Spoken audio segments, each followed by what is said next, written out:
তখন থেকে মহারাজ কি লিখছেন খাতায়? মনে হচ্ছে সকাল থেকে চিন্তা ওনার মাথায়। হ্যাঁ, তাই মনে হচ্ছে। আমাদের সাথে কোনো কথাই বলছেন না, শুধু লিখে চলেছেন। একজন মানুষ মনোযোগ দিয়ে কাজ করছেন আর তোমরা ক্রমাগত বকে চলেছো। না, আসলে মহারাজ কি কারণে চিন্তিত সেটা জানতে না পারলে আমাদেরও চিন্তা হয় বই কি। হুম অর্থ বুঝলে, অর্থ। রাজকোষের অবস্থা খুবই খারাপ। আর সামনেই তো শিবরাত্রি পুজো। কিভাবে যে কি হবে কিছুই বুঝতে পারছি না। মহারাজ, এরকম হলে এবারে কিভাবে পুজো হবে? শিবরাত্রির পুজোয় তো অনেক খরচ। এত লোকজন আসেন, তাদের জন্য ভোগের প্রসাদের ব্যবস্থা করা তো মুখের কথা নয়। এবার তোমাদের সবাইকে দায়িত্ব নিতে হবে। আমরা সবাই। কি দায়িত্ব মহারাজ? আমি গতকাল তোমাদের রানীমার সাথে এই ব্যাপারে কথা বলেছি। রানীমা কি বললেন মহারাজ? দেখো, তোমরা সব সভাসদেরা যদি মুক্ত হস্তে দান করো আর রাজকোষ থেকেও যতটা সম্ভব অর্থ সাহায্য দিয়ে এবারে পুজো এবং ভোগের আয়োজন তাহলে সুসম্পন্ন করা যাবে।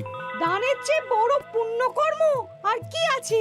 যে সভাসদ সবচেয়ে বেশি দান করবে তাকে পরে কিছু অর্থ সাম্মানিক হিসেবে দেওয়া হবে। আচ্ছা মহারাজ। তাহলে আজ রাজসভার আলোচনা এইটুকুই রইল, বাকি কথা পরে হবে। বলি গিন্নি, আমি খুব সমস্যার মধ্যে আছি বুঝলে। হ্যাঁ, তোমার তো অর্থের টান ধরলেই আমার কথা মনে পড়ে গো। কি করে বুঝলে? বাবা, বুঝবো না? এতদিন ধরে তোমার সাথে সংসার করছি, তাও বুঝবো না?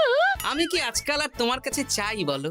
আমার মা আমার নাম রেখেছিল পার্বতী, আর বলেছিল দেখিস তুই ভগবান শিবের মতন বর পাবি। তোমাকে পেয়েছি, কিন্তু সাথে পেয়েছি অভাব। হ্যাঁ, সে যতই অভাব হোক, মন্ত্রী মশাইয়ের মতো স্বভাব তো নষ্ট করিনি গিন্নি।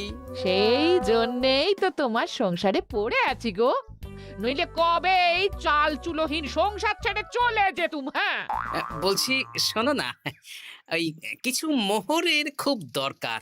এবার মন্দিরে শিবরাত্রির পুজো হবে, কিন্তু মহারাজ তেমন খরচ করতে পারবেন না। তাই তাই কি?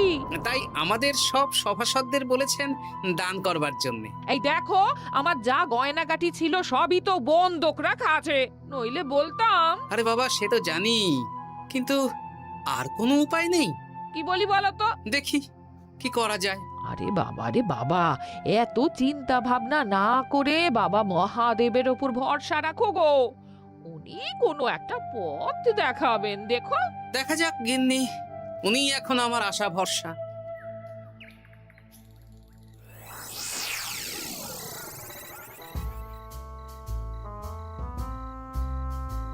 আরে মন্ত্রী মশাই, আপনি তখন থেকে শুধু এদিক ওদিক করছেন কেন বলুন তো? তা কি করব? না, আমরা তো বুঝতে পারছি না আপনার কি হলো। জীবনে অনেক অপমানিত হয়েছি, অনেক মার খেয়েছি, এবার সম্মান চাই। আর কেউ সম্মান না করলেও আমরা কিন্তু আপনাকে বেশ সম্মান করি মন্ত্রী মশাই। তোদের সম্মান আর মহারাজের সম্মানের মধ্যে অনেক পার্থক্য আছে। না, ওই এই ছোট মুখে বড় কথা বলছি মন্ত্রী মশাই, ক্ষমা করবেন। হ্যাঁ, মহারাজ আপনাকে কেন সম্মান করবেন? সামনে শিবরাত্রি, প্রত্যেক বছরের মতন এবছরেও গ্রামের মন্দিরে রাজবাড়ির তত্ত্বাবধানে পুজো হবে, আর সেই পুজোয় আমাকে দান করতে হবে। তা করুন, আপনার কি অর্থের অভাব নাকি? আরে বাবা, সব অর্থ দিয়েই তো তোদের গিন্নিমার গয়না বানিয়ে দিয়েছি, আমার হাতে আর আছে কই? ও, এই সামান্য ব্যাপার। আপনি মাছের তেলে মাছ ভাজুন। হ্যাঁ, আমিও তো তাই বলতে চাইছি। খোলসা করে বলতো তুই কি বলতে চাইছিস? মানে আমি বলতে চাইছি, আপনি আমাদের দায়িত্ব দিন, আমরা রাজ্যবাসীদের থেকে চাঁদা তুলবো, ভিক্ষে করব। আরো অনেক কায়দা করে অর্থ উপার্জন করে আপনার হাতে দেব, আর সেই অর্থ আপনি নিজের বলে চালিয়ে দেবেন। ব্যাস, তাহলে তো আমার 90% চিন্তাই মাথা থেকে নেমে গেল। ব্যাস, আর কোনো চিন্তা নেই।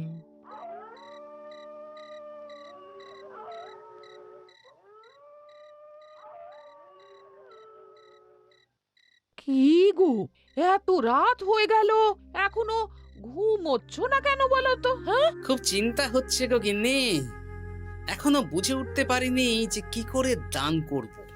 শুধু অর্থদানই কি দান নাকি গো? শিব ঠাকুর তো আমাদের প্রত্যেকের মধ্যেই রয়েছেন গো। হ্যাঁ, তা তো তিনি আছেন। তুমি বরং ভক্তদের সহযোগিতা করো। পুজোর দিন ভক্তরা দূর থেকে যাতে মন্দিরে আসতে পারে সেই ব্যবস্থা করো। মন্দির প্রাঙ্গণ পরিষ্কার পরিচ্ছন্ন রাখো। হ্যাঁ, ঠিক বলেছো গিন্নি, এটা তুমি ঠিক বলেছো।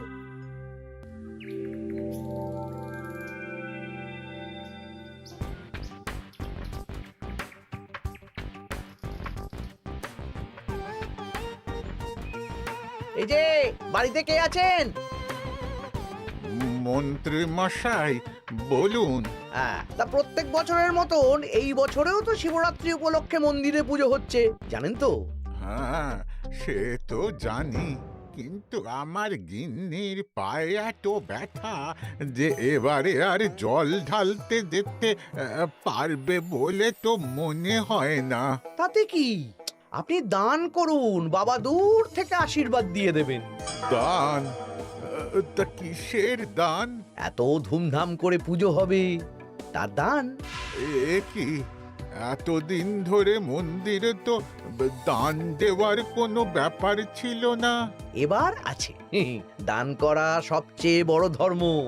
হ্যাঁ, আমরা বুড়ো বুড়ি খুব অল্প অর্থে সংসার চালাই।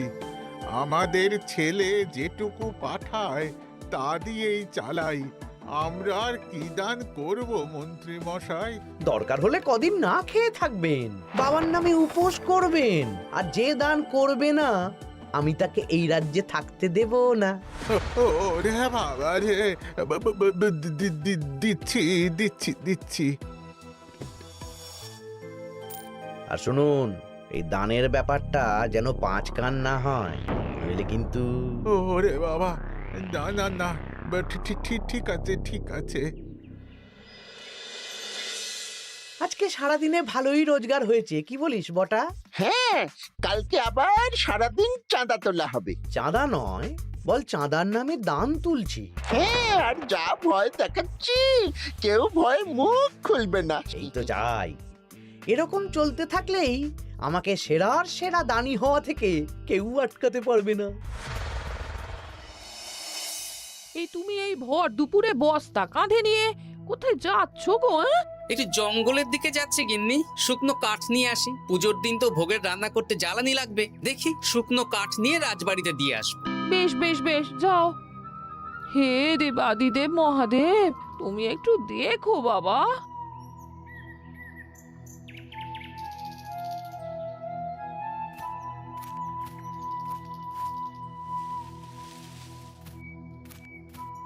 আরে আরে, নগেন খুঁড়ো না, এই সময় কাঠ কুড়োচ্ছ কেন? কি আর করব গোপাল, কাঠ কুড়িয়ে নিয়ে যাচ্ছি, এবার এগুলো হাটে বেচবো। সে কি গো, তোমার ছেলে তো শহরে চাকরি করে বলেছিলে, এ মাসে সে অর্থ পাঠায়নি? সে তো পাঠিয়েছিল বাবা, কিন্তু আর ভাগ্যের পরিহাস, কি বলবো বলো। কি হয়েছে, কোনো সমস্যা নাকি? না না না, সমস্যার কথা জানানো যাবে না, জানালেই আমাদের বিপদ। আরে কি হলো, চুপ কেন? কি গো খুড়ো, কিছু বলো। কাউকে বলবে না তো বাবা? না না, বলো না, আমি কাউকে বলবো না, আমাকে বিশ্বাস করতে পারো।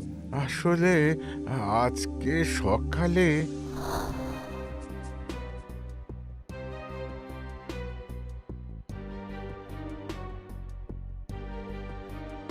হ্যাঁ, মন্ত্রী মশাই? হ্যাঁ, শুধু আমাদের বাড়ি থেকে না, গ্রামের সব বাড়ি থেকে তুলেছে। ঠিক আছে খুড়ো, তুমি নিশ্চিন্তে থাকো। আর আমার চিন্তার শেষ নেই। আমার গিন্নির কদিন ধরে এত পায়ে ব্যথা যে এবারে অতটা হেঁটে মন্দিরে বাবার মাথায় দুধ ঢালতে যেতে পারবে না। ঠিক আছে, তুমি একদম চিন্তা করো না, আমি দেখছি কি করা যায়।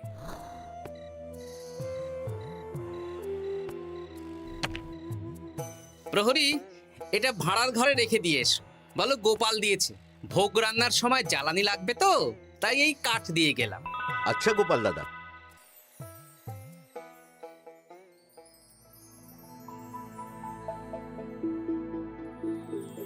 তারপর সবাই কিছু অর্থের যোগান করতে পারলে মহারাজ, আমি 5 মোহর অর্থ সাহায্য করতে চাই।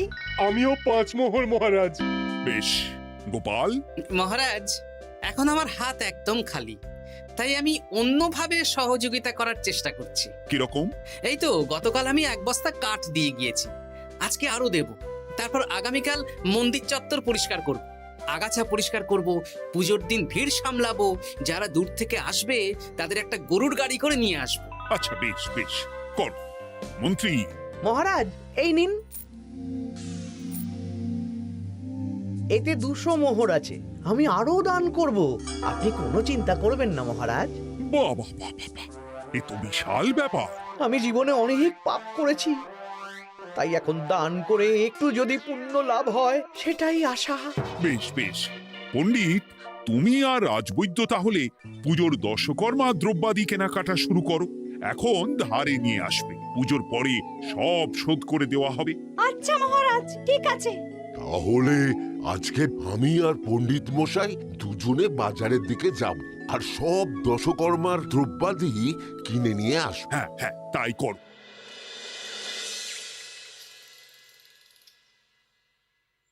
এই ঘটা পুঁটির বাবা একটা কানা করিও চাঁদা দেয়নি। হ্যাঁ, আমার মাথায় একটা বুদ্ধি আছে। কি বুদ্ধি? দেখ, ওদের বাড়ির বাইরে একটা শাড়ি ঝুলছে। শাড়িটা দেখে খুব একটা ওই পুরানো মনে হচ্ছে না। ওটা হাত সাফাই করে বাজারে বেচে যা অর্থ পাবো সেটাই মন্ত্রী মশাইকে দেব, তাই তো? একদম তাই।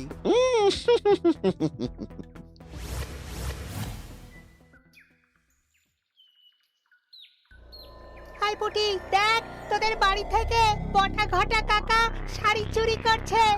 হ্যাঁ, তাই তো। ন্যাপলা, ওরে বাবা রে, মরে গেলাম রে, ওরে মরে গেলাম। পালাও পালাও পালাও, ওরে বাবা। এই কি হয়েছে রে? চিৎকার করছিস কেন? আর বটা ওভাবে পালালো কেন? এই বটা ঘটা কাকা ওই পুটির মায়ের শাড়ি চুরি করে পালাচ্ছিল, আমরা ধরে ফেলেছি। সাব্বাস, এই তো চাই। তার মানে মন্ত্রী মশাই এখন দান করার জন্য চুরিও করাচ্ছে। বাহ! কি ভাবছো গোপাল দাদা? না, কিছু না। আচ্ছা পুটির বাবা, তোমাদের বাড়ি মন্ত্রী মশাই চাঁদা তুলতে আসেননি? এসেছিলেন তো, কিন্তু আমি বলে দিয়েছি আমি পারবো না। নিজেদের বীজ ধান কেনার অর্থ নেই, চাঁদা দেবো কি করে? আচ্ছা, এই ব্যাপার, এবার বুঝতে পেরেছি। অনেক ভয় দেখালেন, চমকালেন, কিন্তু কিচ্ছু দিইনি। তাই বটা ঘটা চুরি করতে এসেছিল, বুঝেছি। বেশ, এই সাবধানে থেকো। কিভাবে যে সংসার চালাবো?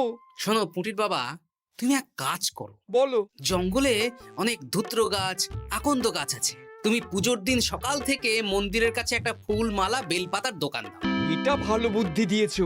আমি তো এখন মন্দির প্রাঙ্গণ সাফ সাফাই করতে যাচ্ছি, আমি বরং কাজের ফাঁকে তোমার জন্য একটা ছাউনি দিয়ে মন্দিরের কাছে দোকান বানিয়ে দেব। তাহলে তো খুবই ভালো হয়।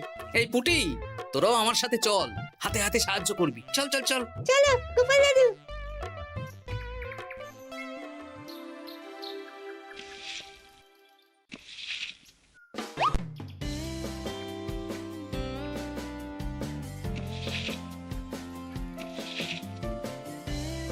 দাদু, এই জায়গাটা গর্ত আছে, তাই মাটি নিয়ে এলাম। এই তো বুদ্ধিমান ছেলে, এবার ঢেলে দে। ব্যাস, এখানটা এবার ঠিক হয়ে গেল। দেখি এবার মন্দিরের পিছনের দিকটা একটু পরিষ্কার করে দিই।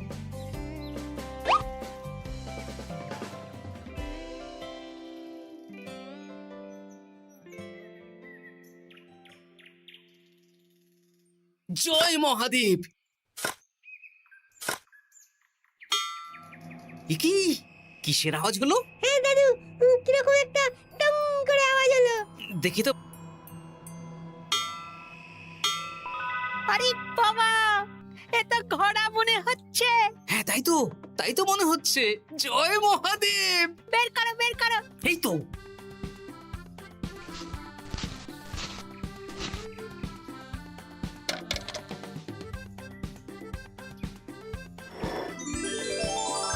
ও দাদু, এ তো সোনার মোহর। জয় মহাদেব। তুমি সত্যি আছো প্রভু, তুমি সত্যি আছো। একই দাদু, তুমি কাঁদছো কেন? সবই মহাদেবের কৃপা। মহারাজ বলেছিলেন দান করতে, মহাদেব নিজেই নিজের পুজোর ব্যবস্থা করে নিলেন রে। হ্যাঁ, তাই তো দেখছি দাদু। তবে শোন, এই কথাটা কাউকে বলিস না। আচ্ছা গোপাল দাদু, আমরা কাউকে বলবো না।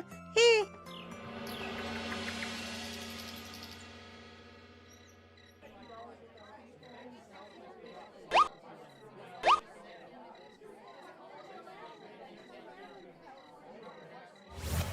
এবার আগামীকাল পুজো।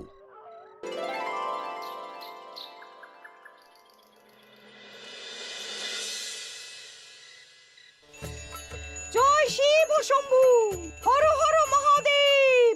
হে প্রভু, হে মহাদেব, জগতের কল্যাণ করো ভোলানাথ। জয় শিব শম্ভু। জয় জয় শিব শম্ভু, জয় শিব শম্ভু। বাবা দেখো বাবা, বাহ বাহ বাহ বাহ, এই তো সব ভালোই হচ্ছে। ভালো তো হবেই মহারাজ, আমি যা দান করেছি পুজো পাঠ এবারে ধুমধাম করে হবে। দান করে অত অহংকার করতে নেই মন্ত্রী। এক হাতে দান করলে আরেক হাতকে জানাতে নেই, বুঝলে? বুঝেছি মহারাজ।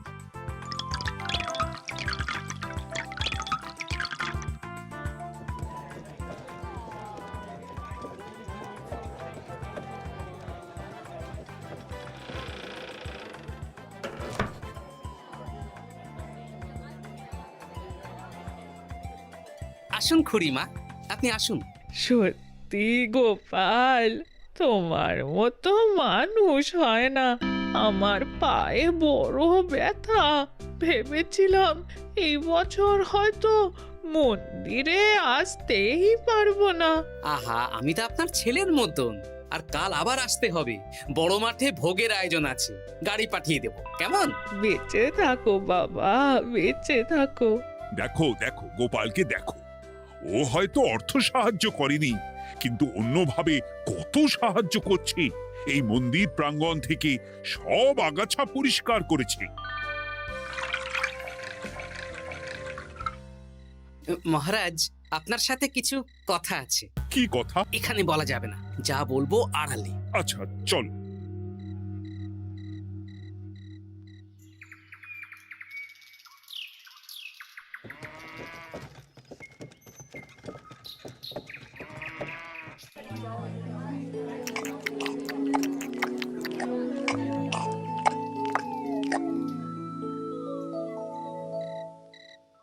আজ সান্ধ্য সভায় সবাইকে আমি ডাকলাম, তার একটাই কারণ। কি কারণ মহারাজ? কি বলবেন আজ?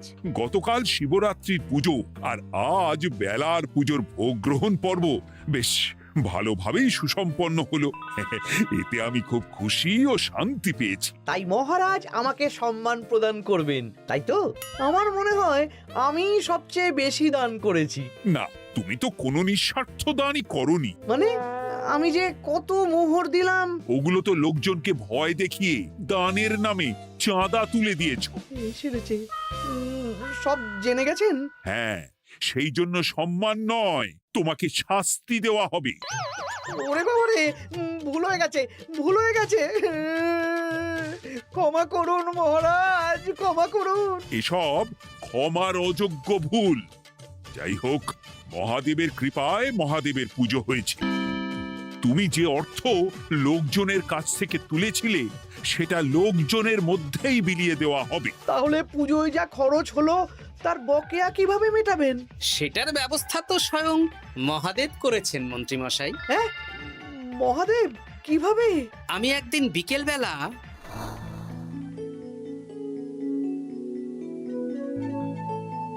ওরে বাবা, এক ঘোড়া সোনার মোহর। হ্যাঁ, এক ঘোড়া সব মহারাজকে দিয়ে দিয়েছি। আর এই দান সংক্রান্ত যে অর্থ সাম্মানিকের কথা বলেছিলাম তা পাবে গোপাল। ধন্যবাদ মহারাজ। তবে মন্ত্রী মশাই যে অর্থ লোকজনের কাছ থেকে বলপূর্বক তুলেছেন সেটা দিয়ে গরিব চাষি ভাইদের বীজ কেনার অর্থ দান করা হবে। আর মহাদেবের কৃপায় যে এক খড়া মোহর পাওয়া গেছে তা দিয়ে বকেয়া মেটানো হবে। সাবাস গোপাল, সাবাস। এই না হলে আমার গোপাল। সাধু সাধু আর মন্ত্রী মশাইকে কি করা হবে? ওকে কাল শাস্তি দেওয়া হবে।